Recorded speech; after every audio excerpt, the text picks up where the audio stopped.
Mains के लिए बस 3 महीने रह गए थे हमारे पास में, तो हमारे पास ना ही कोई लेटर राइटिंग का कोई पहले पूरा अनुभव था।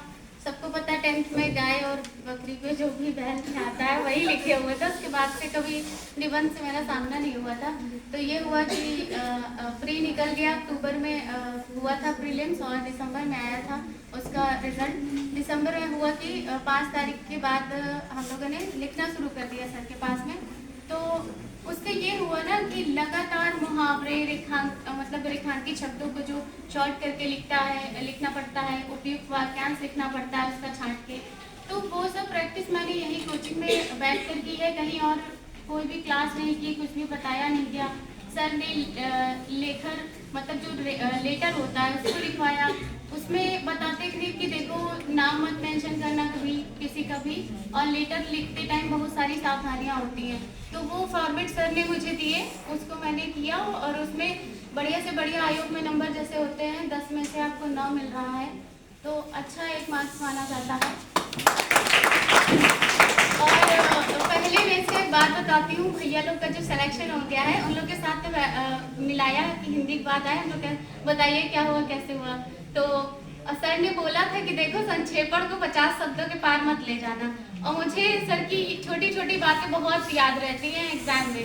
तो मैंने क्या किया कि 47 शब्दों पे रोक दिया वहाँ पे कि नहीं भाई इससे ज़्यादा मुझे नहीं जाना है। और भैया इसके बाद बोले मैं तो 90 लिख के, हमने कहा मेरा कम तो नहीं हो जाएगा। और जब मैंने कॉपी देखी तो मुझे 15 में से 12 नंबर मिल रहे हैं। तो मतलब कि आप जिसको भी आप मानते हो, जिससे भी आप पढ़ रहे हो, उस पर एक बार विश्वास करो कि हो सकता है कि वो हमसे अच्छे योग्य हैं, तो इसलिए वो जो है ऐसा बता रहे हो। और निबंध के बारे में बताऊं तो निबंध में हम लोग एकदम जीरो थे। हिंदी तो फिर भी आती है, कभी ना कभी कॉलेज में पढ़ा है, स्कूल में प्रैक्टिस हुई है, निबंध तो कभी लिखा ही नहीं था। निबंध की सर से क्लास शुरू की, सुबह हम लोग 5-6 बजे उस टाइम आ जाते थे यहाँ पे, कभी हम सर से पहले कभी सर हमसे पहले, ऐसा 2 मिनट आगे पीछे होता था। तो 2-3 क्लासेस की समझ में आया कि निबंध कैसे लिखना है, फिर सर ने लिखवाना शुरू किया।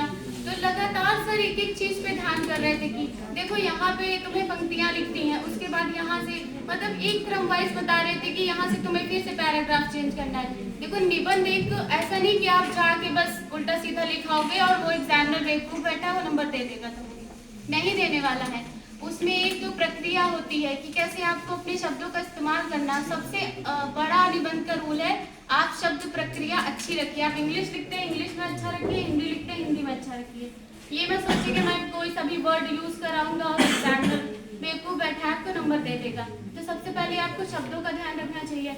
दूसरा है कि आप आज तक की आपकी जनरल नॉलेज कितनी है, आपने इन्वायरमेंट पढ़ा है, पॉलिटी पढ़ा है, हिस्ट्री पढ़ा है, कहाँ यूज करोगे आपको यूज करना है निबंध में। और कोई नहीं है कि निबंध कहीं किसी और दुनिया के शब्द उठा के हम यहाँ लिखेंगे, यही पॉलिटी, यही इकोनॉमी, यही हिस्ट्री, यही ज्योग्राफी आपको लिखनी पड़ेगी। और हमने लिखा आया था इस बार की शिक्षा पर बताइए बेरोजगारी पर, मतलब पूछा कि शिक्षा का क्या रोल है बेरोजगारी हटाने में, ऐसा थोड़ा घुमा के आया। 2 मिनट के लिए सोचने लगे कि क्या होता है यार, कैसे लिखें इसको, स्टार्ट कैसे करें, बेरोजगारी से करें कि शिक्षा से करें।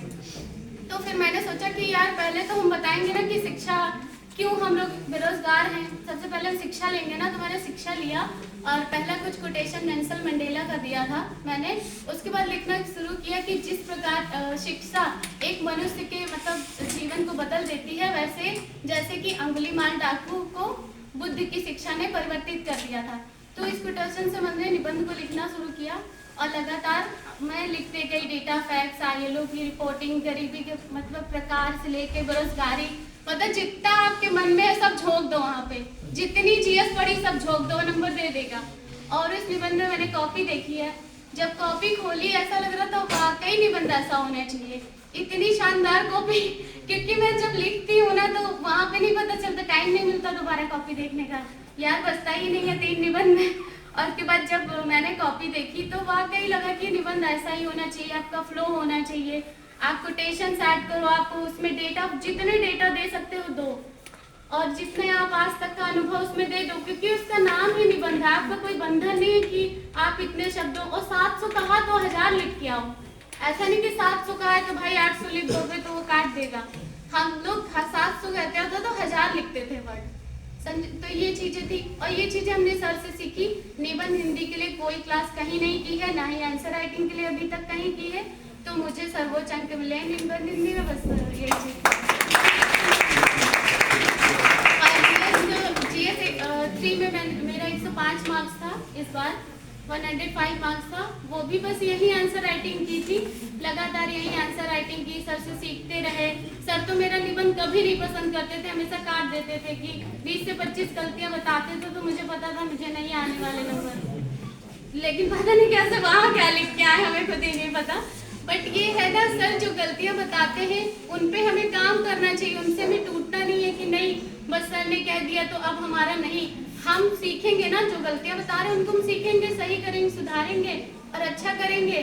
और वाकई में अगर हम मेरा फ्री होता है इधर भी समीक्षा अधिकारी में, तो निबंध हिंदी के लिए हम कहीं नहीं जाने वाले हैं, यहीं पे आप सभी के बीच में लिखेंगे और हो सकता है अधिकारी भी बन जाएंगे।